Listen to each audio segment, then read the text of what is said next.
surface, Yasui and Nikui are very straightforward suffixes that you add to the end of verbs to express that a verb is either easy or difficult to do. But as you'll see later in this lesson, it's not always best to translate them that way. So let's go over the mechanics of how you use Yasui and Nikui. Very straightforward. You take the verb stem, which, reminder, it is the verb in its masu form minus the masu. So tabemasu's verb stem is just tabe. Shimasu, the verb stem is shi. Machimasu, the verb stem is just machi.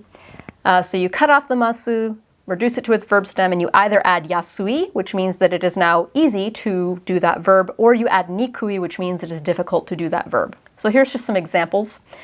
Oyogi yasui is easy to swim. Yomi nikui is difficult to read. Unten shi yasui is easy to drive. Tabe nikui is difficult to eat. Ne yasui, easy to sleep. Kiki yasui, easy to hear. Wakari nikui, difficult to understand. So now, look what's happened to these verbs. Now that you've added yasui and nikui to the end of them, they've turned into adjectives, basically. We have turned all of these verbs into adjectives, and e-adjectives at that, because they all end in e. So now, if you add nouns after these adjectivified verbs, you can make some more complete phrases. So, oyogi yasui puru is a pool that's easy to swim in.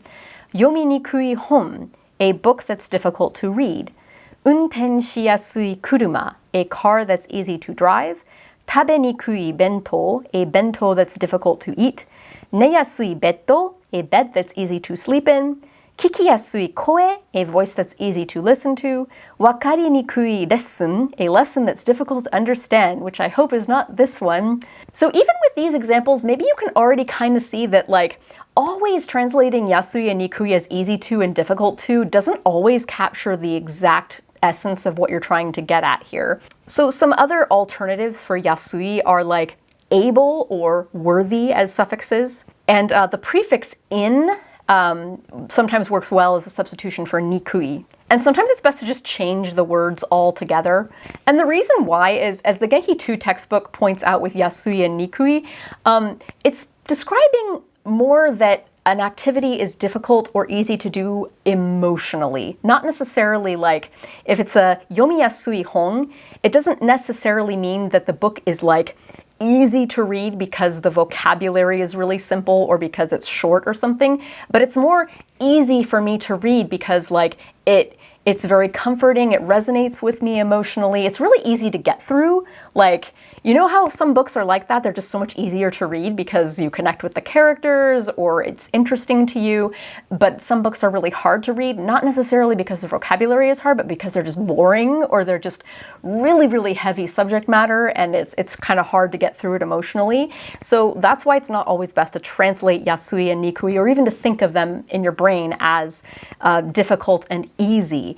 But sometimes it's better to be a little more creative and really consider the essence. You're thinking emotionally easy or emotionally difficult, and that will really open up your mind to a lot of different ways of translating and thinking and conceptualizing about these things. So I'm going to retranslate all of those verbs I went over before with like more nuanced translations that get a little more to the heart of what these things actually mean. So oyogi yasui puru. You could say it's a pool that's easy to swim in, or you can say a relaxing pool. It's emotionally easy to swim in. Think of it that way. Like, well, why would it be emotionally easy to swim in? We're not talking like it's physically easy to swim in, as in like it's spacious or there's no one else around and so you have a lot of room, but more like it's easy for you emotionally to swim in this pool. It's relaxing. It's a relaxing pool. Yomi nikui hon. It's not difficult to read because of the difficult vocabulary, but maybe it's difficult to read because it's about something very emotionally triggering to you, or something like that. So yomi nikui hon, a heartbreaking book. Unten shiyasui kuruma. Not necessarily it's easy to drive because it's a Honda and they're really user-friendly, but more just, you know, it's really comforting for you to drive it. You can translate that as a sweet ride. Tabenikui bento, an inedible bento. It's hard to eat. Like, I just can't eat this. It's inedible. Neyasui betto. It's not easy to sleep in. It's a comfy bed, right? Kikiyasui koe. you can say something is easy listening, and we do sort of have that connection in English that if it's easy listening, ASMR, it's nice. A soothing voice, 聞きやすい声。わかりにくい lesson. A lesson that's hard to understand. We have another word, another adjective for hard to understand, and that's confusing, a confusing lesson. So even if you're not like seeking out to translate Japanese, I think it's really useful to reconstruct the way these things are translated even inside of your head and just the way you think about them and the way you conceptualize them, to not just be stuck on these overly literal one-track, oh, it's easy or it's difficult. It's like, well, it's emotionally easy, emotionally difficult, and the context and the subtext behind that can vary widely, and that will affect your translation and your understanding of Yasui and Nikui. So here are some full sentences using Yasui and Nikui. This first one's a doozy. It's very long.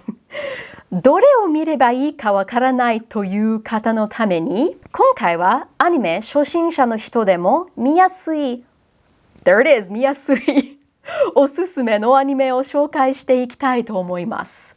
Very long sentence. Let's break it down into its parts. I like this sentence because it applies something that we covered in the very last lesson before this. So どれを見ればいいかわからない。So remember, this is a question within a sentence. So どれを見ればいいか? Which one should I watch? わからない. I don't know. So in good English, I don't know which one to watch. という方. So for kata, for people, honorable people, kata, who don't know which one to watch. のために, so for the sake of, the people, the kata, who don't know which ones to watch, comma, 今回は, in this episode, basically, like in this time, literally, but it's like usually it means like this episode or this publication or this in this article, in this blog, this video, anime 初心者. So a 初心者is a beginner. Anime 初心者, it's like an anime noob, an anime beginner. の人, so people, 人 who are beginners at anime or anime noobs.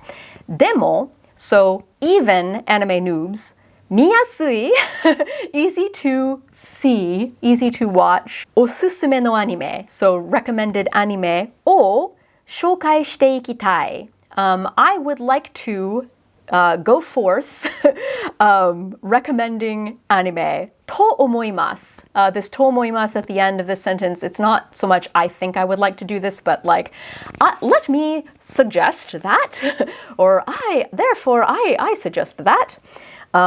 Let's recommend some anime for anime noobs that are easy to see. Okay, so now a translation of this. For those of you having a hard time figuring out what to watch, that's the first part. どれを見ればいいかわからないという方のために. So for those of you, for honorable people, kata, who don't know having a hard time figuring out what to watch, this time we're doing a list of approachable anime for beginners. So note, nowhere in my translation is there like easy to watch or like easy to look at. Really, if it's a miyasui anime, if it's like an anime that's easy to watch, even if you're a beginner, what that really is it's approachable. It's like non-intimidating, basically, like anime that noobs can watch. Here's a sentence, a very long one again, that I got from somebody's blog. So this is a blog by someone who goes by the name of Nohohon. Very interesting name. So, その日ののほんは思い出した。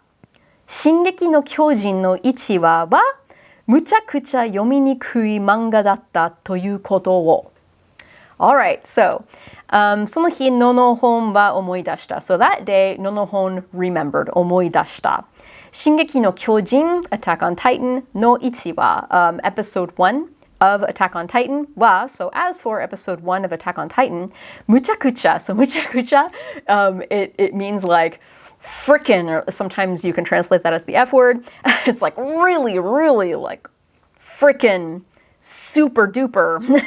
読みにくい, difficult to read, emotionally difficult to read, manga. So an emotionally difficult to read manga. だった was. So this was. See, I remembered. 思い出した. Attack on Titans episode 1 was a freaking hard to read emotionally manga. ということを. So this 思い出した, I remembered, べべらべらということを. So usually this is basically like doing that thing that Japanese does sometimes where like you'll take a part of the sentence that could have come at the end and you're moving it to the beginning. So you could say 無茶苦茶読みにくい漫画だったということを思い出した. That's usually like the proper order that it is. But they, Nohohon, I don't know Nohohon's gender, put 思い出した before ということを. So that's why you have this hanging like o at the end of the sentence. That's actually not uncommon at all. It's very common in Japanese. So that day, Nohohon remembered just how frickin' painful reading chapter 1 of the Attack on Titan manga could be. So painful in this case, painful reading, yomi nikui. How painful it was to read yomi nikui, chapter 1. Because it's emotionally painful, it's heart-wrenching. Here's another long sentence. All these sentences are really long. I'm sorry about that, but it contains grammar that you all know from previous lessons, so it's good practice. This is from another website. 話しかけやすい人は他人に興味を持っている人であり、同時に人との関わり合いの中で生きていこうとしています。So, this sentence is in a lot of different little parts, so let's compartmentalize it. 話しかけやすい人は as for people who are easy to talk to. So, 話しかける means like to start talking to someone, basically. It's like if there's a person over there and I say, hey, you, how's it going? I'm hanashi kakeruing to that person. I am talking to that person like kind of for the first time. I am initiating a conversation, basically. It's hanashi kakeru. So hanashi kake yasui hito is a person who is easy to start a conversation with. That is very clunky English. It's very wordy. What would you call a person who it's easy to approach them with a conversation? I gave you a hint. I used the verb just then. Approachable people. So, approachable people. 話しかけやすい人は as for approachable people. 他人に so 他人, if you look at the kanji, it literally means other people. So, outsiders, other people. に興味を持っている. So, to 興味を something に興味を持つ is to take an interest in or have an interest in that something. In this case, the something is other people. So 他人に興味を持っている人であり. So they are people. であり is like the verb stem version of である, which we covered actually in our honorific Japanese lesson a few lessons ago. It's basically just desu. It's like a more literary and formal version of desu. So they are people who are interested in other people, comma, 同時に and at the same time, 人との関わり合いの中で Woo! 人との So 関わり合い is like interactions. So 人との関わり合い is interactions with other people. 人と with people. No. So 関わり合い the interactions with other people. の中で So amid interactions with other people 生きていこうとしています。So this 生きていこうとしています。This 行こうとしています is this volitional form of the verb 行こう, let's go. とする meaning like I'm making this like my thing that I'm trying to do. So the whole sentence, approachable people, 話しかけやすい人は possess both, 同時に an interest in others. Notice how I'm color coding this, by the way, to make it a little bit easier for you to understand where all these words in the sentence go. So, possess, 持っている both, 同時に an interest in others, 他人に興味を持っている and a desire to 生きていこうと share 人の関わり合いの中で their lives 生きて with others. So notice how I'm like snatching parts from the sentence and kind of pasting them all together.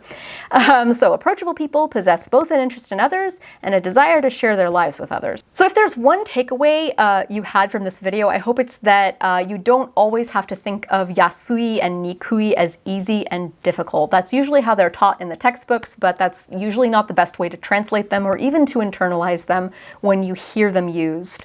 So just keep in mind emotions, and that should clue you in onto what is actually being said. For timestamps to the sample sentences in this video, check the pinned comment at the top of the comment section or the video description. And also in the video description, you will find links to other resources to learn Japanese besides just me. Thank you to all the patrons who support this and the other series on this channel. You can also support this series on Patreon, join as little as $1 or $2 a month, and receive extra bonus materials from me to learn Japanese. And I hope you tune in next week when we cover passive voice. 頑張ってね!